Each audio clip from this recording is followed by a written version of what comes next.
Good evening. Hope all of you are doing well. We are going to be learning Maseches Succah Daf Lamed Gimel, and we're starting at the Mishnah toward the bottom of Lamed Beis Amud Beis. We've been discussing some of the halachos about lulav and esrog, and today we're going to be discussing hadassim. And within hadassim, we're going to be discussing a sophisticated idea within halacha of yesh dichui b'mitzvah or ein dichui b'mitzvah, that if a mitzvah has a flaw in it, let's say the hadassim have a flaw in them, is that flaw permanent? If we can fix it, we're going to discuss that a little bit as well.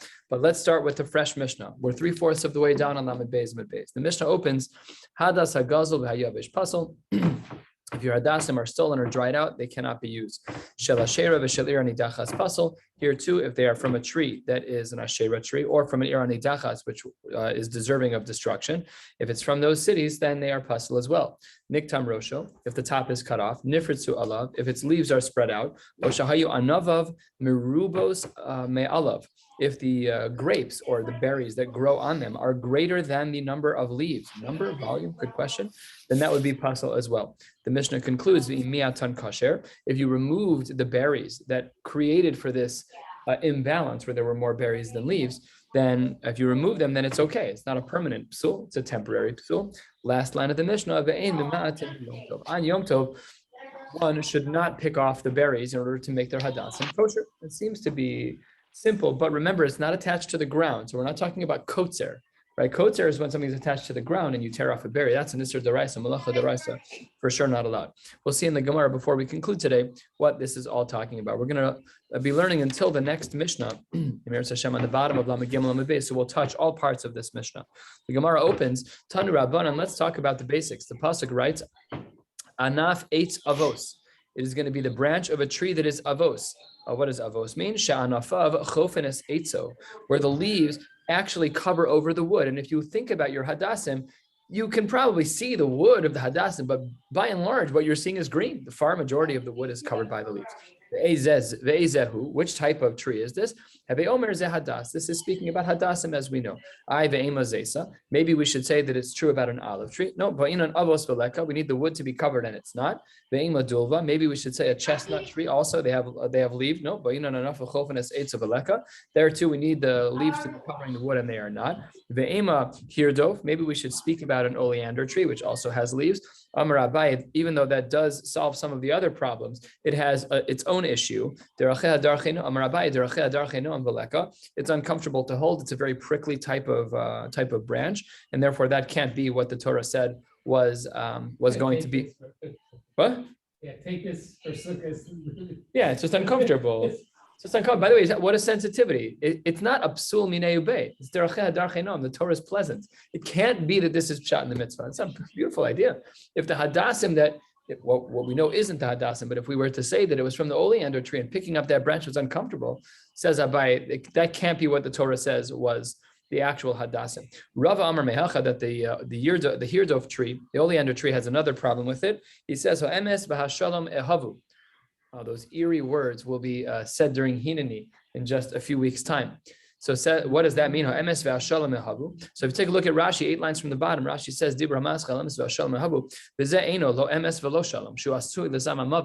there is a deadly poisonous part of this tree, apparently, and therefore this cannot be used as hadassim. So therefore we conclude, like we started, that the hadassim are like the hadassim that we use, because all of the other options are not valid.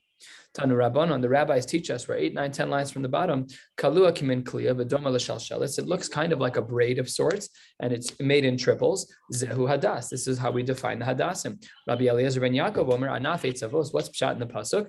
And here the language is very difficult. It says eitz shatam eitzo upirio shave. It seems to be from this line of the Gemara that according to Rabbi Eliezer ben Yaakov, that the type of tree we're talking about is where the wood tastes like the fruit. So in my Gemara, in the Oz V'Hadar, there's a note here, and the note reads, Haritva dacha hagirsa shelefanenu. He says this can't be, because that's not the case. There are berries on here that don't taste like the bark of the tree. And the Ritva says this is a mistaken language. And what should the language be? The Garas, instead he writes eitz sha'anaf of chofenes eitzo, the language we saw already, not that the berries should taste like the tree, but rather that it should be a tree where the leaves cover over the wood. And he strikes this language from the Gemara. So let's read Rabbi Lazar ben Yaakov according to the Ritva's understanding. Rabbi Lazar ben Yaakov Omer, anaf eitz avos, she'anafin chofen es eitzo. And Have Omer ze hadas. And he strikes that language because it's very difficult to fit into the Gemara. Fine. Next brisa. Tana eitz avos kasher. That of course, if the tree is eitz avos, then it's kosher. If it's not eitz avos, then it's pasul. Hechi dami avos. How does the hadasim go about covering the wood? Rav Yehuda b'Huda kaimet tlasa tarfe bekina. It's talking about having three leaves coming out of every. Remember what's the language by Noach? Taraf befiha, right? That he had anaf eitz zayis, maybe that the dove had taraf befiha was a reference to a leaf. This is tarfe, same exact language here. The kaime tlasa tarfe bekina. So this is what our hadasim look like, where you have three leaves. Each of them emanate from a similar point, a similar height level on the actual stem of the hadassim. Rav Kahana Amar afilu trei b'chad. Even if they're not built that way, where all three come out of a similar height, but you have two at one point and the third one is a little bit higher, that's also considered totally valid. And that's shita number 2. And 6 lines from the bottom, Rav Acha b'rei de Rava mehader at trei b'chad. Rav Acha b'rei de Rava followed Rav Kahana's shita. He specifically looked for hadassim, where the hadassim didn't have 3 leaves at any one level. It had 2 leaves at one level, and then 1 leaf a little bit higher. Hoel v'nafik mipuma de Rav Kahana, because that's what Rav Kahana said was ideal. So 2 different versions of hadassim. One is where all 3 leaves at any height level, let's say they emanate every centimeter, whatever it is, every inch. So at that point, there's always 3 leaves, but there's another version of hadassim that grow 2 and then 1, 2 and then 1. And that's what Rav Kahana assumes to be kosher. So then says the Gemara, Amar le mar bar amemar le Ravashi. He says, Abba le'ahu hadas shota karile. He said that for the hadassim that were actually 2 and then 1, he says that's not hadassim. That's not hadassim. That's messed up. Something's wrong with that. Shota karile. Those are wild hadassim. They are not considered valid. Tanu Rabban and the Brisa teaches nashru rov alav. What if most of the leaves have fallen off? V'nishtayru bo miut kosher. As long as something is left, then it's going to be kosher. Now we know that our ravos are more problematic for this. Our hadassim, by and large, last a very long time. Even if you don't put them in water, the hadassim are pretty stark. They last a long time. Either way, from usage, not necessarily from withering. They can separate when you put. Yeah, it doesn't matter what the reason is. It doesn't matter. What we're saying over here is that as long as there's a minority of leaves left, it's kosher. Yeah, it's just like seems to be very clean. But provided that it still has coverage of the wood.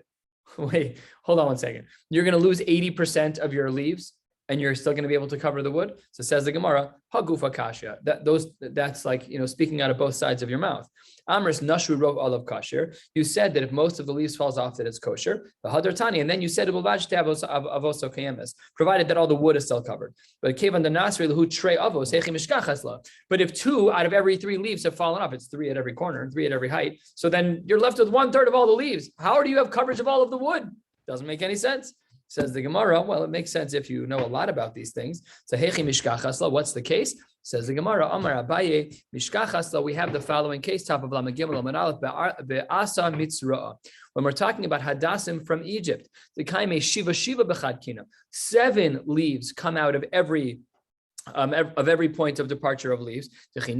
Arba, when the majority of them, 4 out of the 7 fall out, there still are 3 more to cover up the wood. So then Abaye says the seemingly obvious, well, I could infer from here that that's a kosher hadas. Amar Abaye, Shma mina hay asa mitzra kosher lahoshana. Well, there you go. So he says it's kosher. And the Gemara says, right. That's what we were just trying to tell you, that it's kosher. Pshita, says the Gemara, no, Abaye was trying to teach us something very important. Because it has a name that accompanies it. It's not stam, just hadassim. It's going to be hadassim. It's asa mitzra'ah. So because it's not just pure hadassim, but it's hadassim that are qualified with the accompanying word of mitzra'ah. So ma'u detema hol ve'isla shem levai lo miskasher kamash malan, that even though it has a name, that a secondary name, it still is considered hadassim. We have had this before. We've seen where the shem levoi can be problematic. So maybe we should say it's problematic here too. Says the Gemara, no, we don't have to be concerned about this. Abaye is right. It's avos amar rachmana mikol makom, that as long as the wood is covered, it is going to be kosher. Amar rachmana, that's what the Torah says. Mikol makom, even if it has 7 leaves, no problem. And Abaye was highlighting the point that even though there was a shem levoi, there was a second name. It was asa mitzrah, not just asa, not just hadassim. So therefore, he might have thought it would have been asur. Kamash malan, that comes along Abaye to say that it's mutter. How does that answer the contradiction? It answers the contradiction because when you only have your hadassim that have 3 leaves and you lose two out of the 3, there's just not enough to cover the wood. But if you have 7 leaves and 4 of them fall off, then there's still 3 remaining at every juncture to cover the wood. There's just more leaves to deal with. You're still having the majority, like to the parameters at the bottom. Yes, rove of the leaves fell off. Most of the 7 fell off. That was the language on the second line, the chinasre arba, that even if 4 fall off, pashaluhu tlasa, there still are 3 left. The Bryce was talking about only this Egyptian myrtle or whatever. When the Brisa said 4 lines from the bottom that nashru rov alav and ishtaru b'miyud kasher, that's only true. Yes, with asam. Yes, exactly right. Asam mitzrah. Then says another Brisa, 6 lines down, Lamed Gimel Lamed Aleph, Tanu Rabbana, Yavshu Rov Alav. What if all the leaves dry out? But V'nisha Rubo Shlosha Bade Alin Lachin, and you have 3 leaves that are still moist, kosher, no problem at all. Amar Rav Chizu Barosh Kol Echad Ve'echad. It has to be toward the top of the branch instead of lower down on the branch. It has to be mamish the top one. Does it just have to be visible? Again, that's why we have Rishonim. That's why we have poskim, but from the Gemara, it's a little unclear. It just has to be toward the top. Niktam Rosho, what if the top of the hadassim is cut? So then we know from our Mishnah that that's puzzle. Tani Ulabar Chinana, Niktam Rosho also Botmara Kasher. He says, okay, let's say you cut off the top, but it begins to regrow a bud at that place where you cut it. And that happens if things can regrow. So if you cut it on the tree, all of a sudden it starts to regrow. Now it's kosher again. Okay, now we're going to get into the Lamdasha part of tonight's Gemara. So it says the Gemara 10 lines down. Boy Rav Yirmiyah asks a shaila. Niktam Roshome Erev Yom Tov. Let's say at Erev Yom Tov you clip the top of the hadassim, but also about Tmara be Yom Tov. So when you went into Yontiv, your hadassim were puzzle because our Mishnah says Niktam Rosho puzzle.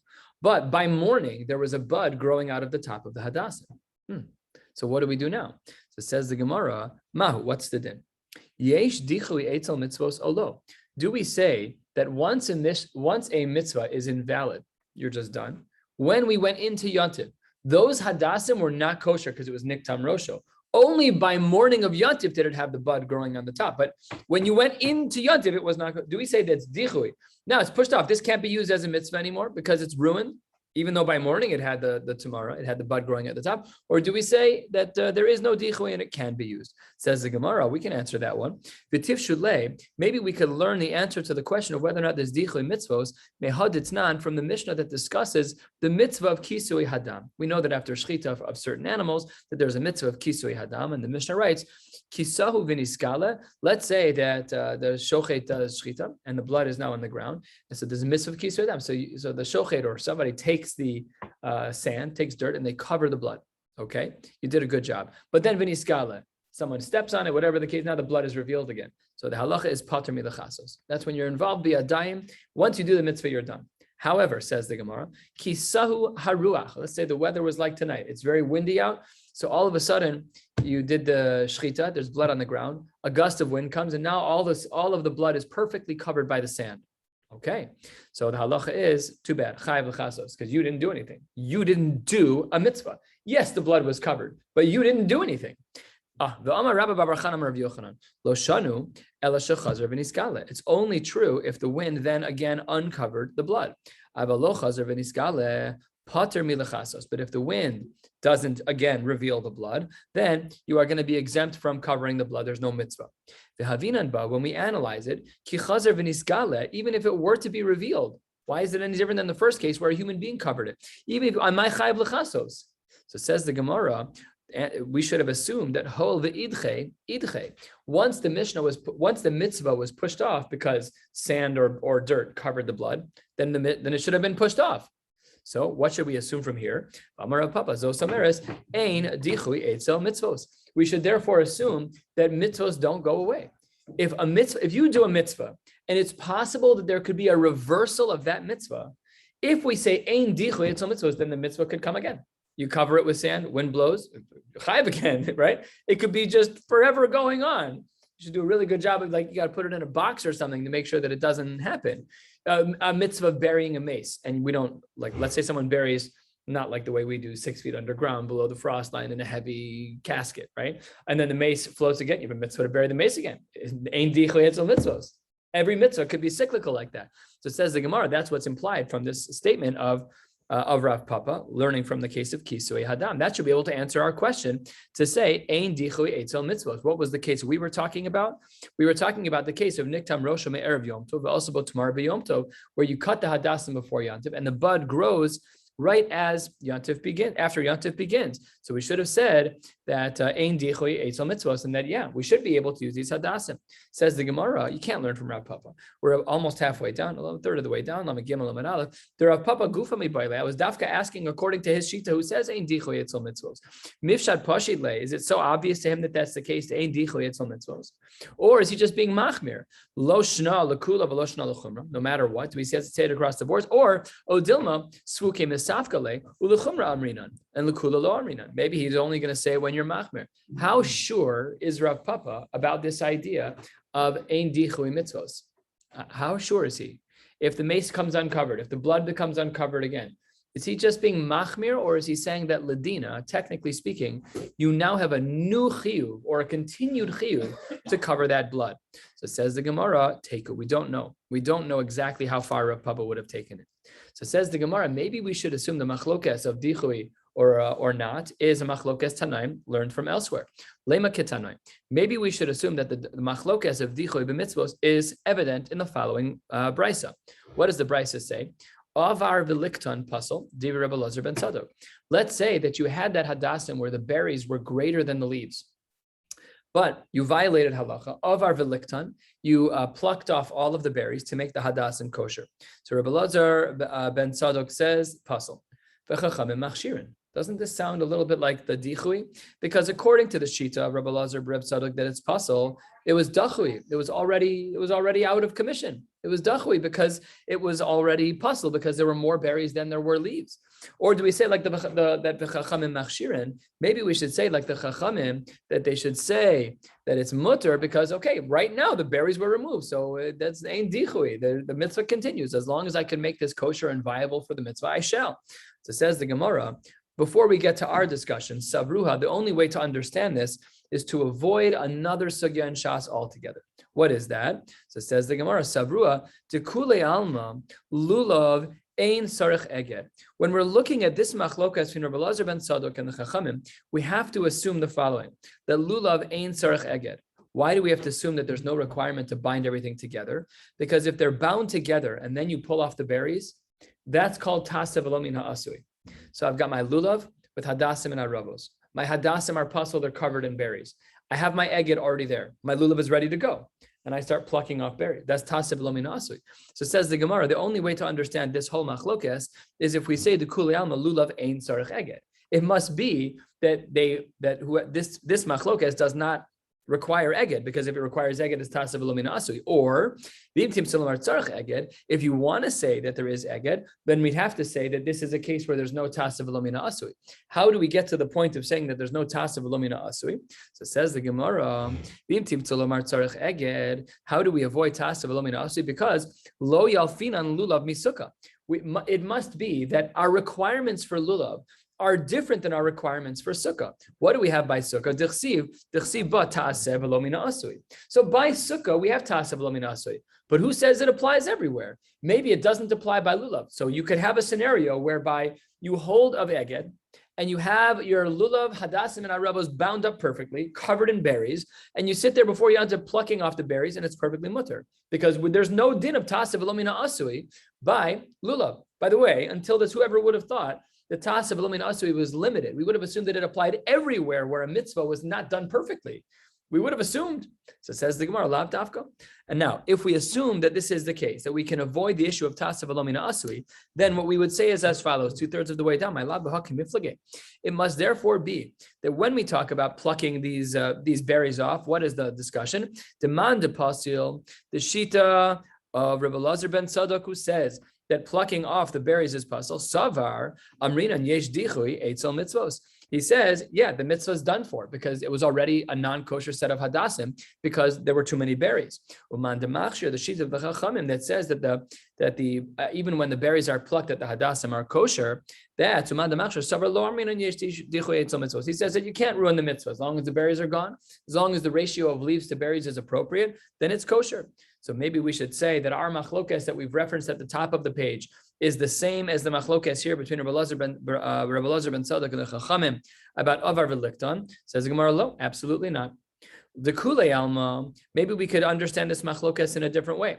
The Kulei Alma lo amrinan yesh dichui eitzel mitzvos. Everyone agrees that we don't say yesh dichui eitzel mitzvos. Everyone agrees that a mitzvah can be continued. V'hacha, here the only machlokes between them is b'meilaf lulav Succah kamiflage. All we're talking about is the sugya of Tasa V'lo Asui and whether or not we learn lulav from Succah. Mar savar yalfinan lulav Succah. According to the shita of the Tanakama, Rabbi Lazar ben Tzadok, he says that we learn lulav from Succah. We learn that Tasa V'lo Asui applies to a lulav, and you can't do this. It's eged, and you're pulling off the berries. It's unacceptable. Umar savar, the shita of the chachamim who are machshir in this case, what do they say? Lo yalfinan lulav Succah. No, there's no Tasa V'lo Asui by lulav. It only applies by Succah. Another possible way to explain that this isn't a machlokes about dichui eitzel mitzvos is as follows. We're 12 lines or so from the bottom.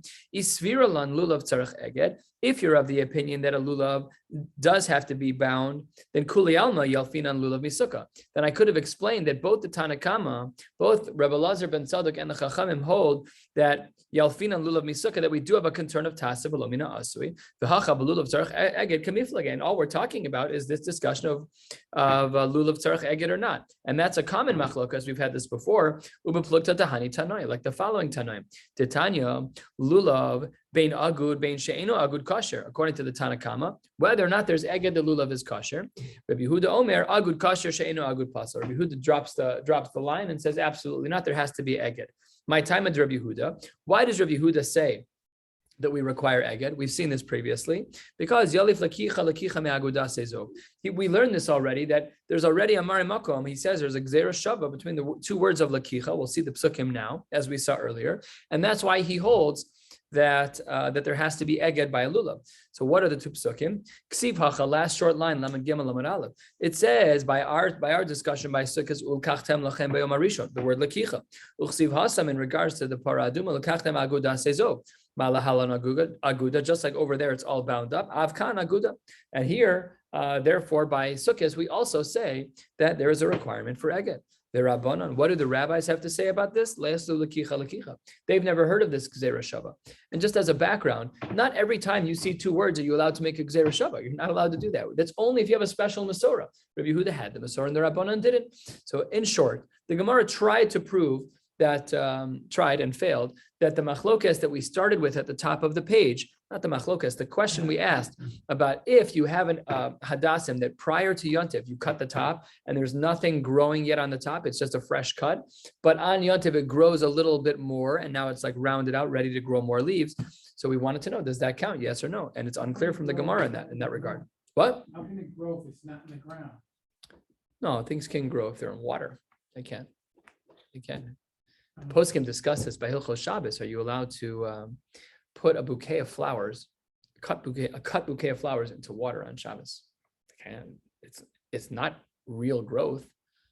The petals open. It's not real growth. That's a shiur and poskim. They're not muktzah. You can move them around for sure.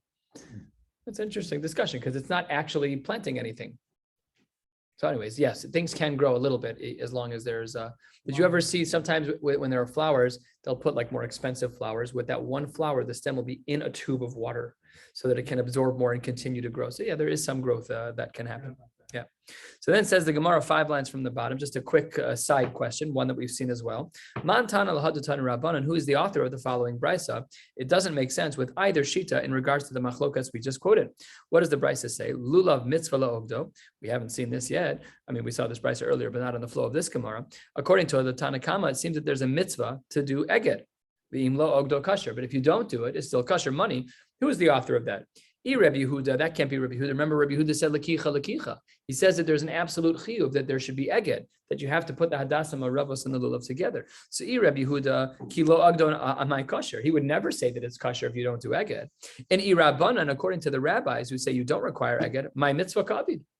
What mitzvah is there? There's no pasuk in Chumash that says you have to make an eged. So it says the Gemara la'olam. Really, the brisa that says mitzvah la'ogdo is the Rabbanan. And what's the mitzvah? Well, mitzvah mishum zekeli ve'anvehu. As we know, zekeli ve'anvehu is a sweeping mitzvah, not a specific mitzvah, but it is a mitzvah to make other mitzvahs beautiful. It's like being rewarded for doing your mitzvah better. It's like next level. You have nice tefillin, make them a little bit nicer. I just replaced my batim after, how old am I? After 28 years, right? Why? Because the corners were terrible. And I went over, I said to Rabbi Tzala, I'm like, is this kosher? He's like, they're kosher. I'm like, that was not very promising. I'm like, how much money are you taking from me right now? Let's talk about it. And he made new batim for me. I looked like a bar mitzvah boy putting on my tefillin. I asked if he make a shechianu on that. I was so excited. Rabbi Robinson said, no shechianu on tefillin. Okay. Anyways, what? My ex-father-in-law, I bought one for my ex-father-in-law and he made shapiano. Yeah, I don't. As Rabbi Robinson said, yeah.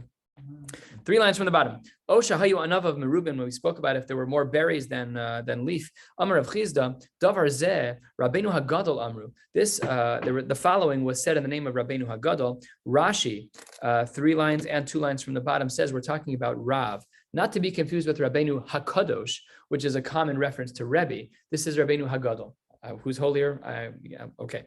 So says the Gemara, Amar Rav Chizda, davar zeh Rabbeinu Hagadol amru v'hamakom yihyeh be'ezro. May the makom, may HaKadosh Baruch Hu be at his assistance.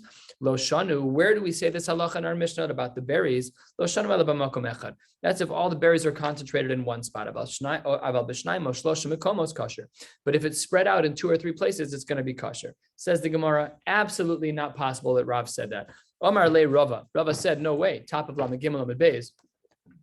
Rava says, Shnaim ushloshim makomos have a menumar upasol. If you have 2 or 3 different places, then it effectively looks like a spotted hadas, and that's not kosher. Why not? Rashi, dibur hamaskal menumar upasol. First Rashi, delav hadarhu, because the pasuk says it should be priyatzad. It's not beautiful. Sharei anavim shchoros ve'al in Yerokin. It doesn't look nice. The berries are black in color. The leaves are green in color. That's not what hadasim should look like. So he says, it can't be that that's what Rav says. You just got it wrong. So it says the Gemara, Elai itmar hachi itmar, that if you want to say that Rav said something, here's what you should say he said. Oh, shahayu anavav merubin me'alav pasal. When the pasuk says that if there's too many berries, that it's pasal. On that, Amar Rav Chizda davar zeh Rabbeinu Hagadol amru. Rav said the following: V'amakom yihyeh be'ezro, that HaKadosh Baruch Hu should help him. Lo shanu ela anavav shechoros. When do we have a problem with the berries? When the berries are black in color. Aval anavav yurokos, if they're green in color. Mine dehadasu v'kasher. There's nothing wrong with those. In other words, only certain berries are problematic.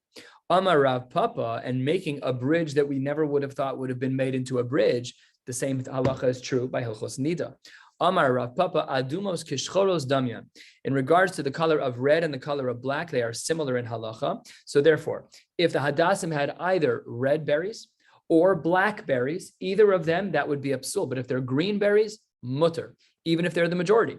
And then says the Gemara halacha that poskim who look at maros, who look at badika cloths, have to know well. The Amar Rabbi Chanina, hay dam shachor adam hu el shalaka. So let's say that there's a badika cloth and the badika cloth has a black color on it, a black shade on it.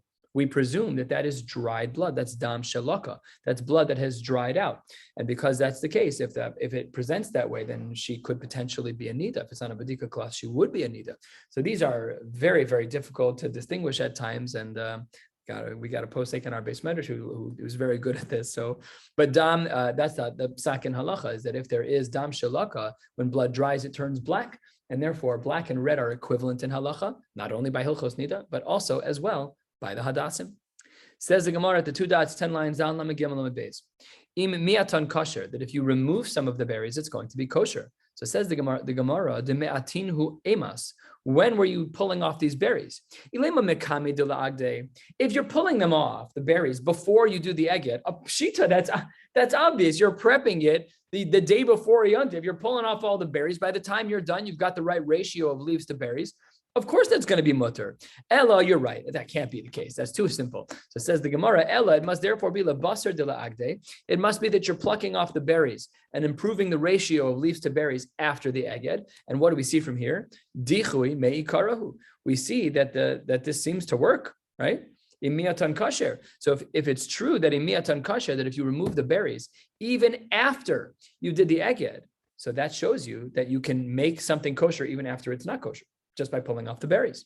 So tifshot mina, maybe we should say dichui meikar lo habi dichui. Maybe we should show from here that the fact that it had too many berries in the beginning is not a reason to say that once the berries are removed that it can't be used anymore. Says the Gemara, no, the olam, you're right, it's basar de agde. You're correct that it is after it was bound, but because savar eged hazmana be'almahu. But when we say, this is totally unique because we haven't seen this yet, and we've spoken about eged a lot in this Masechta. Here, the Kasavar, he's of the opinion that yes, it's after you were ma'aged, but the eged is really not a big deal. It's just hazmana be'alma, who's just kind of getting everything together. The hazmana be'alma lav klumhu. Yes, it's after eged, but the eged is not me'akev. The eged is not a thing. It's just to be masader. It's for the compulsive among us. It's just look neater. But it's not a halachic thing whereby if in fact you take the berries off after the eged, that it could imply anything about dichui mitzvos, yes or no. We're not able to learn anything from them. So that's what the Gemara says. Very interesting. Next two dots, 12 lines down. The halacha is that you should not pluck them off on Yontif. What if you did? It's Yontif morning. You're sitting there looking at your hadassim. You're like, ratio's off a little bit. Too many berries. So you sit down and you're an am ha'aretz. You start plucking one berry off at a time. And all of a sudden, remember what color these have to be, black or red, because the green ones are kosher. That's going to be an important point in a minute. So says the Gemara, what happens? Halacha is kosher. So says the Gemara, if it's kosher, hold on one second. The ashchor emas. When did the berries turn black so that they would be problematic? If they became blackened before the holiday started, then dichui meikarahu. If in fact it's true that they became black before Yontif, and you went into Yontif with black berries on the hadassim, and you plucked them off, and still the Gemara says they're kosher, that shows you that even though it started with a psul, I can undo the psul, and dichui is not really dichui, and I can still do that. Elolav, it must therefore be that was not the case. Third of the way down, to Ashchar, they became blackened be Yom Tov. They became blackened on Yom Tov. And if that's true, you started Yom Tov with perfectly fine hadassim. The green broke the threshold into black as it got darker. And then says the Gemara, well, if that's true, then nire v'nitchehu. Then nire v'nitche is the following. Nire v'nitche is when something is nire, it looks right, and then v'nitche, and then it gets a psul on Yom Tov. The berries were green halachically when the Yom Tov started, and then by the time you picked them up in the morning, they were no longer green. Now they were halachically black. That's called nira v'nitchehu. And maybe we should say shamas mina nira v'nitchehu chozer v'nira. That if you have a case where when Yontif began, it was a perfectly fine hadas, and then it changed colors and it's not fine, and then you plucked off the ones that were problematic to make it kosher again, maybe we should say that we can learn from here, shamas mina nira v'nitche chozer v'nira, that I can fix that problem. Says the Gemara, lo, I'm not ready to go quite that far. Le'olam, says the Gemara, da ashchar me'ikara. They really were black before Yontif even started. And dichui me'ikara delo have dichui tifshot mina. Yes, you can learn from here. The dichui meikara, the initial psul of the berries being black before Yontif was the lo have dichui. It really wasn't a way to undo the mitzvah. That is what we can conclude about nira v'nitcha chozer v'nira lo tifshot. So basically, we've concluded our Gemara to say that dichui meikara is lo have dichui. That you can fix this problem. If you buy hadassim with berries, it's not kosher. I can fix that problem. It's not a permanent psul. It's not like a blemish in an animal of a missing leg or anything. This is fixable. And because it's fixable, you're allowed to fix it. Next, almost at the next Mishnah, Tan Rabbanan, Ein Mima'atin b'Yom Tov. The halacha is that you are not allowed to pull them off on Yontif. That's the sheet of the Tanakama. Mishum Rabbi Eliezer b'Reb Shimon Amru Mima'atin. You are allowed to pull off the berries on Yontif. I asks the Gemara, how in the world could you pull off the berries on Yontif? Okay, it's not kotzer, I understand, because it's not connected to the ground. But but you're fixing something to make it usable on Yontif. You're not allowed to do tefillas kelim on Yontif. You have a kli that's tray. If you want to use it at your Shabbos table, so you go to the kelim mikvah, you dip it in. No, that's tikkun mana. It's unusable. You made it usable. That's an isur d'oraisa of its own right, having nothing to do with kotzer at all. Nothing to do with anything agricultural. It didn't work and now it works. That's tikkun mana. You're not allowed to fix a kli on Shabbos. In this case, you're not fixing a kli, but you're fixing hadassim. Amar Rav Ashi kigon shelaktan le'achila. This is different. I'm not plucking them to make my hadassim kosher. I'm plucking them to throw the berries into the salad, right? That's totally different. And then you don't have a tikkun mana problem. I don't mean to fix anything. I just want the berries, and that's mutter. It's amazing. Your mindset changes everything. I want the berries for the salad. Rabbi Eliezer, Reb Shimon, Savar la Ke'avua. The opinion of Rabbi Eliezer, who was the son of Reb Shimon, holds like Reb Shimon. What does Reb Shimon hold? The Amar davar she'ein miskavein aser mutter. That was a bar plukta. The Amar davar she'ein miskavein mutter. That when you're doing an action, and inherently there's nothing wrong with the act, and you don't want a malacha to occur, and inadvertently it occurs, that's fine.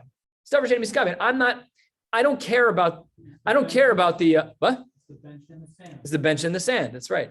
About the charitz, that was exactly the case of davar shein miskaven. So he says, I hold like the opinion of Reb Shimon and his father, and therefore, because he holds like his father, therefore you're allowed to pluck the berries, provided, of course, that you're pulling them off for food. So says the Gemara, no, that's not how that works. Both of these Amoraim said, Reb Shimon. When do we say davar shein miskaven?